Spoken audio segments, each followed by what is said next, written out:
The stars had always called to humanity. For thousands of years, people looked up at the night sky and wondered what waited for them among those distant lights. In the year 2347, they finally knew the answer. The universe was full of life, full of ancient civilizations, and full of beings who looked at humans the way adults look at children who have wandered into a room where they do not belong.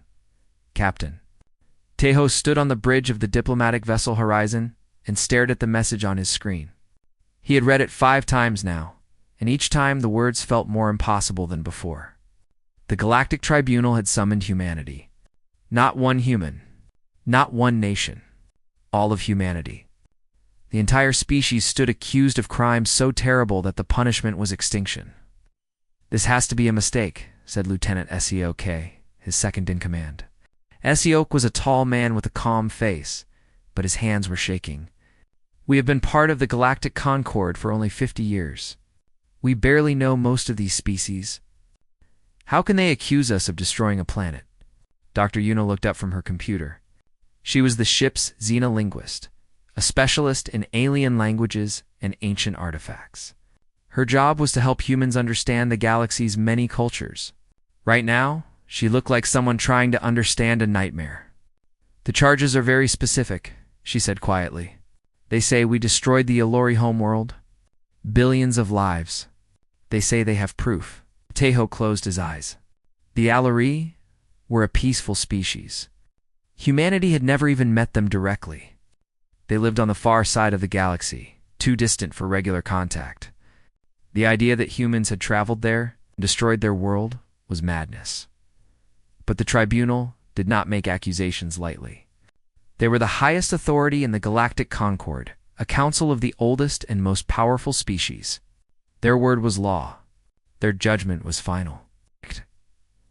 "Set course for the tribunal station," Tejo ordered. His voice was steady, even though his heart was not.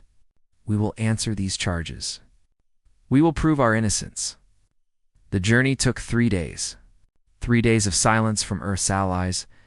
3 days of unanswered messages. 3 days of watching the news feeds fill with hatred for humanity. Species that had traded with Earth now called for blood. Former friends now spoke of humans as monsters. Young Hannah, the ship's engineer, spent those days crying in her quarters. She was only 22 years old. She had joined the Horizon because she wanted to see the universe. She wanted to meet new species and learn new things.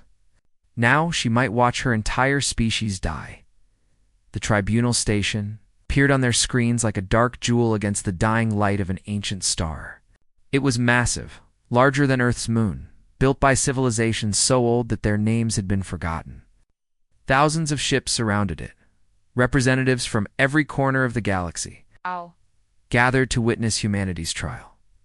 Tejo led his small team through the station's enormous corridors. The walls were covered in symbols from a million different languages. The air smelled strange, a mixture of atmospheres designed to let many species breathe together. Everywhere they walked, alien eyes watched them with disgust. The main chamber was the largest room Tejo had ever seen.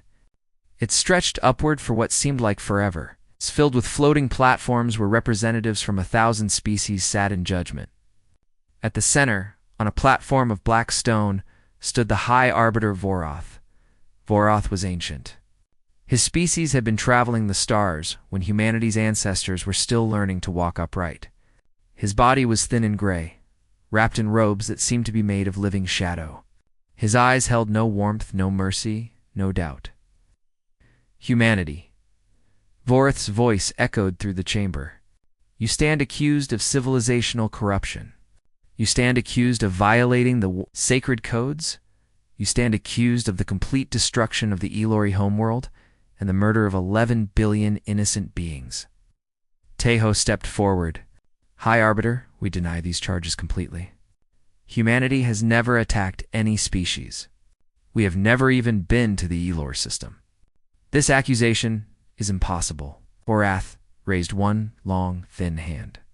The air above the chamber filled with holographic images. Ships that looked human. Weapons that looked human. Fire raining down on a beautiful blue world. Cities burning. People screaming. and then silence. Nothing but ash and death. These recordings were taken by automated defense systems, Voreth said. They show human vessels attacking without warning, without mercy, without reason. The evidence is absolute. Taeho felt sick. The ships in the recording did look human. The weapons matched Earth's designs. But something was wrong. Something he could not name. "We did not do this," he said. "Someone has created false evidence. Someone wants to destroy us." The chamber erupted in angry voices. Species shouted for justice. Species shouted for blood. Voreth raised his hand again and silence fell. "You have 7 rotations to prove your innocence," he said. "If you cannot, the tribunal will order the extinction of your species. Every human on every world will be eliminated. Your planets will be sterilized. Your history will be erased. It will be as if you never existed." Taeho wanted to scream. He wanted to fight. But there was nothing he could do. He bowed his head and turned to leave. As he walked toward the exit, Dr. Yuna grabbed his arm. "Captain, look." She pointed toward the center of the chamber, below Voreth's platform. There, half hidden in shadow, stood a massive crystalline structure. It was a pillar of some kind, made of material that seemed to shift between solid and light. It was clearly ancient, far older than the station itself. Oh. "What is that?" Taeho asked. Yuna's eyes were wide with wonder and fear. "I have read about it in old texts. They call it the Pillar of First Law. It was placed here by beings called the Architects. Creatures who existed before any known civilization. No one knows what it does. It has been dormant for billions of years."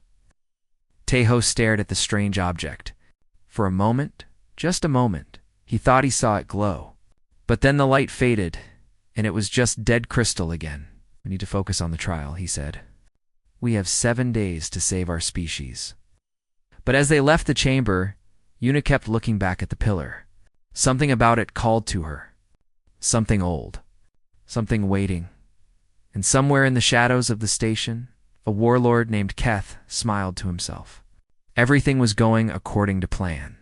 Humanity would be destroyed. No one would ever know the truth. No one except the silent crystal that watched and waited. As it had watched and waited since the stars were young. The first day after the trial was the worst.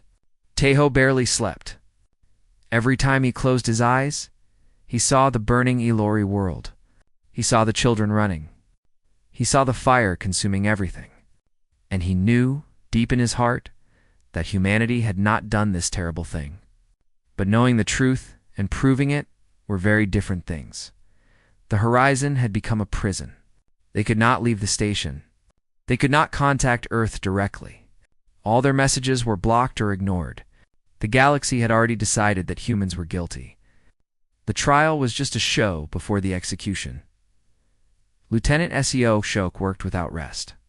He reviewed the attack footage frame by frame, looking for any small mistake, any tiny error that might prove it was fake. His eyes became red. His hands began to shake from too much coffee and too little sleep. But he would not stop. "There has to be something," he muttered. "Whoever did this, they made a mistake somewhere. They always do." On the 3rd day, young Hannah found the first clue. She was not looking for evidence. She was just doing her job, checking the ship's systems, running standard tests. But when she analyzed the energy signatures in the attack recording, something did not match. "Captain," she called out, her voice trembling with excitement. "The weapons in the footage. They look human, but the energy pattern is wrong. Human plasma weapons fire at a frequency of 47,000 cycles. These weapons fire at 47,012 cycles." Taeho rushed to her station. 12 cycles difference? That is tiny. "It could be an error in the recording, no, sir." Hannah shook her head. "I checked 3 times. This is not human technology. Someone copied our weapons, but they did not copy them perfectly. The difference is small, but it is real." Hope flickered in Taeho's chest. It was not much, but it was something. "Can we trace this energy signature? Find out who really made these weapons?" Seok took over the analysis. His military training had taught him to track enemies through the smallest details. After 6 hours of work, he had an answer. The signature matches technology from the Keth Dominion, he said quietly. Warlord Keth's people. Everyone knew Keth. He was the ruler of a small but aggressive empire on the edge of known space. His species had been warriors for millions of years, conquering and destroying anyone who stood in their way. But in recent centuries, the Galactic Concord had stopped their expansion. They could not fight the combined power of 1,000 species. Keth hated the Concord, and he hated humanity most of all. Why would Keth attack the Ilori and blame us? Una asked. Siok's face was dark. Because he fears us. In 50 years, humanity has risen from nothing to become one of the most influential voices in the Concord. We build friendships. We share technology freely. We help species that have been ignored for millennia. Keth sees this as a threat. If humanity keeps growing, his way of life ends. Teho understood. Keth was not attacking humanity because they were evil. He was attacking them because they were good. Their goodness made his cruelty look worse. Their kindness showed the galaxy that there was another way to live. We need to bring this evidence to the tribunal, Teho said. But before they could act, Dr. Una came running from her quarters. Her face was pale with fear and excitement. I found something, she said. About the Pillar of First Law? I have been searching through ancient records, texts so old that most species have forgotten they exist. The architects who built the pillar, they left it here for a reason. It was designed to recognize something. Recognize what? Teho asked. I do not know exactly. The texts are damaged and incomplete. But they mention a phrase that appears again and again. Bearer of righteousness. The pillar is waiting to find the bearer of righteousness. Siok frowned. What does that mean? Is it a person? A species? A thing? Una shook her head. The records do not say, but there is something else. The architects were not just powerful. They were wise beyond anything we can imagine. They seeded life across the galaxy. They created the conditions for civilizations to rise. And then they disappeared. Some texts say they are still watching, waiting to see what their children become. This information was fascinating, but Teho could not focus on ancient mysteries. His species was about to die. He needed to expose Keth's conspiracy before it was too late. That night, a secret message arrived. It came from Delegate Myra, a representative of a species called the Ven. The Ven were known for their fairness and their commitment to truth. Mira wanted to meet alone, in a hidden part of the station. Te-Ho went, even though it might be a trap. He had no other choice. Mira was waiting in a small storage room, her luminous blue skin flickering with nervousness. Captain Teho, I do not have much time. If anyone discovers I am here, I will be killed. Why are you helping us? Mira looked at him with eyes that held both fear and shame. Because I know humanity is innocent. Several members of the tribunal have been bribed by Keth. The trial is fake. The judgment has already been decided. You cannot win through evidence alone. Teho felt cold. Then what can we do? I do not know. Keth has been planning this for years. He has allies everywhere. He has agents in every government. He chose humanity because you are new, because you have few friends, because no one will fight to save you. Mira paused. But there is something else. Something even Keth does not understand. The Pillar of First Law has been dormant for 4 billion years. 3 days ago, when you spoke in the trial chamber, it showed the first signs of activity since the architects vanished. Teho remembered the faint glow he had seen.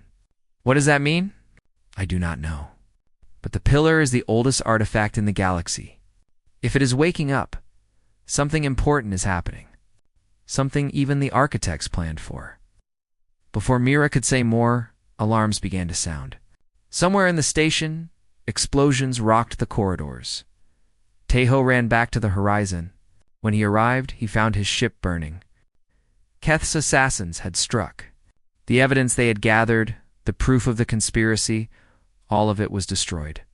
Lieutenant Coca lay on the floor, wounded but alive. Hannah was crying, her hands burned from trying to save the computers. They knew, Coca whispered. They knew we found the truth. They destroyed everything. Teho stood in the ruins of his ship, surrounded by fire and smoke. They had nothing now. No evidence, no allies, no hope. The final trial session would begin in 2 days, and when it did, humanity would die, unless something changed. Unless something impossible happened. Far below, in the great chamber, the pillar of first law continued to glow, brighter than it had in billions of years. The architects had built it to wait, to watch, to find something that the universe desperately needed. And after 4 billion years of silence, it had finally found what it was looking for. The morning of the final trial arrived like a funeral. Teho had not slept in 2 days. His uniform was torn and dirty from the fire. His crew was broken, their hope destroyed along with their evidence. But they still had to face the tribunal. They still had to try. The great chamber was more crowded than before. News of the attack on the human ship had spread across the galaxy. Some species saw it as proof of human violence. Others whispered that something strange was happening. But most simply wanted to watch the end of humanity. Warlord Keth sat on a high platform, surrounded by his guards. His face was calm, almost bored. He looked like someone watching a game he had already won. His dark eyes found Teho in the crowd, and he smiled. It was the smile of a predator watching wounded prey. High Arbiter Vorath called the chamber to order. His ancient voice echoed like thunder. Humanity, this is your final chance to speak. Do you have evidence to present? Teho stepped forward. His legs felt weak. His throat was dry. Behind him, his crew stood in silence. Oak leaned on a walking stick, his wounds still fresh. Hana's hands were wrapped in bandages. Yuna held a small computer, but it contained nothing that could save them, High Arbiter. Teho said, our evidence was destroyed in an attack on our ship. An attack that we believe was ordered by Warlord Keth to hide his conspiracy against us. The chamber erupted in shouts. Keth laughed openly. The humans accuse me? They have no proof. They have nothing but lies. This is what they do. They lie and destroy and blame others for their crimes. Vorath raised his hand for silence. Captain Teho, accusations without evidence are meaningless. If you have nothing to offer, the tribunal must vote. Teho looked around the chamber. 1,000 species stared at him with hatred, with fear, with indifference. None of them would help. None of them would believe. Humanity was alone, and in that moment of complete despair, something changed inside him. He stopped thinking about evidence and arguments and legal strategies. He stopped trying to play by the rules of a game that was designed for him to lose. Instead, he decided to simply tell the truth. I cannot prove our innocence, he said. Our evidence is gone. Our allies have abandoned us. We are alone, and we will probably die today. But before we die, I want the galaxy to know who we really are. The chamber fell quiet. Even Keth stopped smiling. Humanity's young, Teho continued. We have only been among the stars for 50 years. Before that, we spent thousands of years fighting each other. We made terrible mistakes. We caused great suffering. We are not perfect. We have never been perfect. He took a deep breath. But we have always tried to become better. Every generation, we tried to learn from the mistakes of those who came before. We built systems to protect the weak. We created art to share our joy and our pain. We reached out to strangers, not to conquer them, but to learn from them. Yuna noticed something. The pillar of first law, the ancient crystal that had stood dormant for billions of years, was beginning to glow. Soft light pulsed through its surface like a heartbeat. Continue, she whispered to Teho. Keep talking. Teho did not understand, but he trusted her. He kept speaking, not to the tribunal now, but to everyone. To every being who had ever wondered if life had meaning. When I was a child, my grandmother told me stories about our history. She told me about soldiers who carried their wounded enemies to safety. She told me about strangers who jumped into freezing water to save people they had never met. She told me about doctors who worked without sleep, without pay, without thanks, because they believed that every life mattered. The pillar glowed brighter. The light spread through the chamber like sunrise. She told me about people who stood in front of tanks to protect others, about people who shared their last food with neighbors, about people who forgave those who had hurt them because they believed in redemption, because they believed that everyone deserves a second chance. Hannah was staring at the pillar now. The light was so bright it was hard to look at directly. Other species were noticing too. Fear and confusion spread through the crowd. "We are not the strongest species in the galaxy," Tejo said. "We are not the smartest or the oldest, but we carry something inside us that we believe is precious. We carry hope. We carry compassion. We carry the stubborn, foolish belief that tomorrow can be better than today." The entire chamber began to shake. The platforms trembled. Ships outside the station reported energy readings that were impossible to measure. And then, for the first time in 4 billion years, the Pillar of First Law spoke. The voice was not loud. It did not need to be. It came from everywhere at once, from the walls, from the air, from inside every mind. It was a voice older than stars, older than planets, older than time itself, bearer of righteousness recognized. Every being in the chamber froze. Keth's smile finally disappeared, placed by something he had never felt before, fear. The voice continued, calm and certain. "The architects placed this pillar at the center of civilization 4 billion years ago. It was designed to watch, to wait, to recognize the species that embodied not power, not intelligence, not age, but righteousness. The willingness to choose good when evil is easier. The courage to stand alone for truth, the capacity to grow beyond primitive instinct." The light from the pillar formed images in the air. Not the fake recordings of the Ilori attack, but real memories. Human memories. Moments of kindness and courage from throughout history. For 4 billion years, countless civilizations rose and fell. Many were intelligent. Many were powerful. Many ruled vast empires. But none triggered this recognition. None demonstrated consistent righteousness under pressure. The voice paused. When it spoke again, there was something almost like wonder in its tone. Until now. Tejo stood frozen, tears streaming down his face. He did not understand what was happening. He only knew that something ancient and powerful had heard him, had seen humanity, had found them worthy. Vorith fell to his knees. His ancient certainty was shattered. Around the chamber, representatives of 1,000 species stared at the glowing pillar with expressions that ranged from terror to awe, and in the light, in the voice, in the impossible moment, Warlord Keth finally understood that he had made a terrible mistake. He had not just attacked humanity, he had attacked the species that the architects themselves had been waiting for. The species the entire universe had been waiting for. The light from the pillar filled every corner of the great chamber. It was not harsh or blinding, but warm, like sunlight through clouds. And within that light, the voice of the architects continued to speak, sharing secrets that had been hidden since before the first stars burned. "We were the first," the voice said. "When the universe was young, our species arose on a world now long destroyed. We developed intelligence. We built technology. We traveled the stars. But unlike those who would come after us, we did not find others to share our journey. We were alone."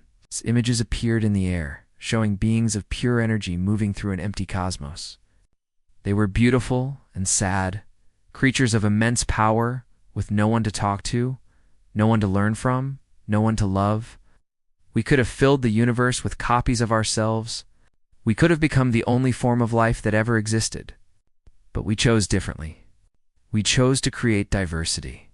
We seeded life on billions of worlds, giving each world different conditions, different possibilities, different paths to intelligence. The images changed, showing planets forming, life emerging, civilizations rising, thousands of species, millions of cultures, all different, all unique. We hoped that among our children, one would arise that embodied not just intelligence but wisdom, not just power but compassion, not just survival but growth. We called this quality righteousness, the choice to become better even when it costs everything. Teho listened with tears still flowing down his face. Around him, 1,000 species watched in silence. Many had been certain of their superiority, certain that they were the peak of evolution. Now they learned they were all children, all created by beings who had hoped for something more. We watched for billions of years. We saw species rise to glory and fall to ruin. We saw empires that spanned galaxies collapse into dust. We saw intelligent beings make the same mistakes again and again, choosing power over kindness, fear over trust, destruction over creation. The voice grew quieter, almost sad. We began to lose hope. Perhaps we thought righteousness was impossible. Perhaps intelligent life would always choose the easier path, the path of domination and cruelty. Perhaps our dream was just a dream. Then the light brightened again, and something like joy entered the ancient voice. Then we found humanity. New images filled the chamber. Not great battles or magnificent buildings, but small moments. A woman giving her coat to a stranger in the cold. A man stepping between a child in danger. Firefighters running into burning buildings. Doctors working through the night. Volunteers building homes for people they would never meet. This species is young. They have existed for less than a blink of cosmic time. They have made terrible mistakes. They have caused suffering. They have failed again and again to live up to their own ideals. The images showed human history. The wars and cruelty, the slavery and genocide, the endless cycles of violence. They have never stopped trying. Each generation, they reach a little higher. Each century, they expand their circle of compassion a little wider. They fight against their own worst instincts, not always successfully, but always persistently. They are not perfect. They are becoming. The pillar pulsed with energy. Every being in the chamber felt it in their bones, in their souls, in whatever part of them could feel truth. This is what we waited for. Not perfection, which is static and dead, but growth, which is alive and eternal. The bearer of righteousness is not a being without flaws. It is a being that recognizes its flaws and chooses to overcome them. Then the voice changed. The warmth remained, but now there was steel beneath it. And now we must address a crime. The light shifted and new images appeared. Not human ships attacking the Ilori, but other ships disguised to look human. The images showed Warlord Keth giving orders. They showed his engineers carefully copying human technology, making it almost perfect, but not quite. They showed his fleet traveling to the Ilori homeworld, firing weapons of mass destruction, and recording the attack to use as false evidence. Keth of the Dominion, you have committed genocide against the Ilori people. You have framed an innocent species for your crime. You have corrupted the tribunal and plotted the extinction of billions. Keth tried to run. His guards moved to protect him, but the light of the pillar held them all frozen in place, unable to move, unable to speak. You did this because you feared humanity. You saw in them a light that made your darkness visible. You saw in their growth a judgment on your stagnation. You tried to destroy them before they could show the galaxy what civilization could become. Keth's face twisted with rage and terror. He struggled against the invisible force holding him, but he could not break free. The architects do not judge individual beings. That is for civilizations to do. But we bear witness. Let all species here know the truth of what happened. Let none claim ignorance. Let justice be done by those who live in this time. The light released Keth, and he fell to the ground. Around him, his former allies stepped back, their faces filled with disgust. Species that had supported him now saw him clearly for what he was. High Arbiter Vorath rose slowly to his feet. His ancient face was wet with tears, something no one had ever seen before. When he spoke, his voice shook with emotion. The charges against humanity are dismissed. All accusations are withdrawn.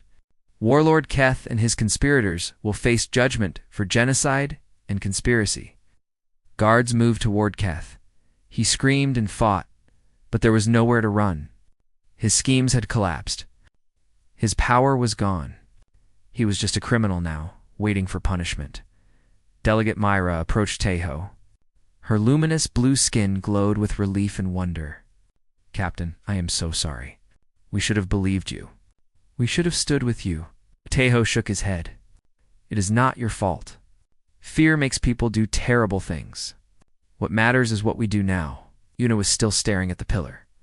The light was fading slowly, but the crystal continued to pulse gently, as if it was breathing. "The architects," she whispered. "Are they still watching?" The pillar answered one more time. "We have always watched. We will always watch, but we do not interfere. The choice to become better must be made freely, or it means nothing. We only bear witness. We only recognize. We only hope." The voice faded. The light dimmed to a soft glow. The pillar of first law returned to its long silence, its purpose fulfilled, but in the great chamber, nothing would ever be the same. 1,000 species had seen the truth about humanity. They had seen the truth about themselves, and they had seen the hope that the oldest beings in the universe had placed in the youngest. The trial was over, but something new was just beginning. The days after the trial were strange and wonderful. The tribunal station, which had been filled with hatred and fear, now buzzed with something else entirely. Representatives from species that had demanded humanity's destruction now came to the horizon with gifts and apologies. Delegates who had refused to speak with humans now waited in long lines. Just to shake Captain Teho's hand, Warlord Keth was taken away in chains. His trial would come later, but the outcome was certain. The pillar's testimony had been witnessed by 1,000 species. There was no argument, no defense, no escape. His empire collapsed within days as his allies abandoned him and his subjects rose up against his rule. The galaxy had no patience for those who committed genocide and blamed the innocent. But for Teho and his crew, the victory felt strange. They had come to this station expecting to die. They had fought not with weapons, but with words. Not with power, but with truth. And somehow, impossibly, they had survived. "I still do not understand," Lieutenant Siok said one evening, as they sat in the repaired common room of the horizon. His wounds were healing, but slowly. "Why us? Why humanity? We are not special. We are just people trying to do our best." Dr. Yuna looked up from her research. She had been studying the pillar nonstop since the trial, trying to understand the architects and their ancient design. "I think that is exactly the point," she said. "The architects were not looking for the strongest species or the smartest. They were looking for the species that kept trying to be better, even when they failed. Especially when they failed." Young Hannah nodded. Her burned hands were still bandaged, but she smiled more now than she had in weeks. "My grandfather used to say that courage is not about being fearless. It is about being afraid and doing the right thing anyway. Maybe righteousness is the same. It is not about being perfect.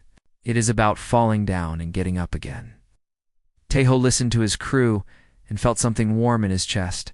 Pride, perhaps, or hope, or love. He was not sure.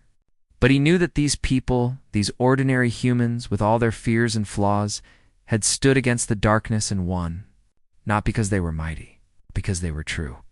A message arrived from Earth. The news had spread across human space faster than light itself. People were celebrating in the streets of every city, on every colony. But more than that, they were asking questions. What did it mean to be the bearer of righteousness? What responsibility came with that recognition? How should humanity change to be worthy of the architect's hope? Teho did not have answers to those questions. He suspected that no one did, but he knew that asking them was important. Growth began with questions, not answers. Delegate Myra came to visit one last time before the horizon departed. She brought a gift, a small crystal from her homeworld that glowed with soft blue light. "This is to remind you," she said. "When you are far from here, when the memory of these days grows dim, look at this crystal and remember that you showed us something we had forgotten." Teho accepted the gift carefully. "What did we show you?" Myra's eyes were thoughtful. "We are old species, most of us. We have been traveling the stars for millions of years. We have built empires and watched them fall. We have seen everything, done everything, survived everything. And somewhere along the way, we stopped growing. We became comfortable with what we were. We stopped asking if we could become something more. She looked out the window at the great station, at the countless ships, at the dying star that watched over it all. Humanity frightened us, not because you were dangerous, but because you made us question ourselves. In 50 years, you showed more growth than we have shown in millions. You reminded us that civilization is not a destination but a journey, and that the journey should never end. Teho nodded slowly. We are not better than anyone else. We just keep trying. That's precisely what makes you special, Mira said. And perhaps, if we are wise, we will learn to keep trying too. The next morning, the Horizon departed from the tribunal station. Teho stood on the bridge and watched the ancient structure shrink in the distance. Somewhere in its heart, the pillar of first law continued to glow softly. Its long vigil complete, but its presence still watching, still waiting, still hoping. Yuna stood beside him. The architects said they only bear witness. They do not interfere. But by recognizing us, did they not interfere after all? Teho thought about this. Perhaps. Or perhaps recognition is different from interference. They did not save us. They did not fight our battles. They only told the truth about what they saw. What the galaxy does with that truth is still our choice. And what will humanity do? Teho smiled. What we have always done. We will argue and debate and disagree. We will make mistakes and learn from them. We will fall down and get up again. We will build and destroy and rebuild. We will hurt each other and heal each other.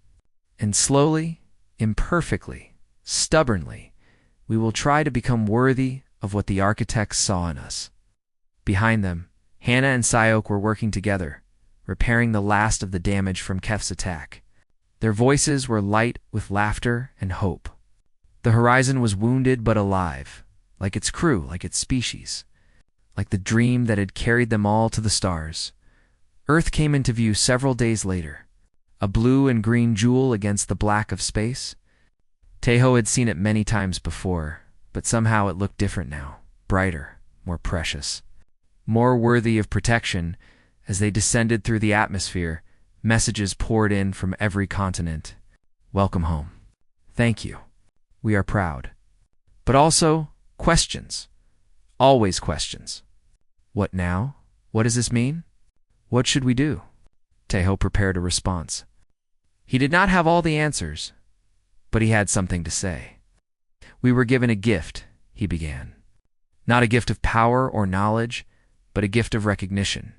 The oldest beings in the universe looked at us and saw something worth hoping for. They saw not what we are, but what we are trying to become. He paused, choosing his words carefully. This does not make us superior. It makes us responsible. Responsible to continue growing, continue learning, continue reaching for something better. The architects did not choose us because we are the best. They chose us because we never stopped trying to be. The response was broadcast across Earth and beyond, to every human colony, every ship, every outpost. Teho did not know how people would react. He only knew that the conversation had to begin. Years later, when historians wrote about this time, they called it the Awakening. Not because humanity suddenly became perfect, but because they finally understood their place in the universe. They were not the rulers of the galaxy. They were not the masters of creation. They were students, travelers, seekers, and that was enough. The pillar of first law still stands at the center of the tribunal station. Visitors come from across the galaxy to see it, to wonder at it, to remember what happened there. And sometimes, in quiet moments, the crystal pulses with soft light, as if it is still watching, still waiting, still hoping. And somewhere among the stars, humanity continues its journey, falling, rising, growing, forever becoming what it was always meant to be, bearers of righteousness. Not because they are worthy, but because they never stop trying to be.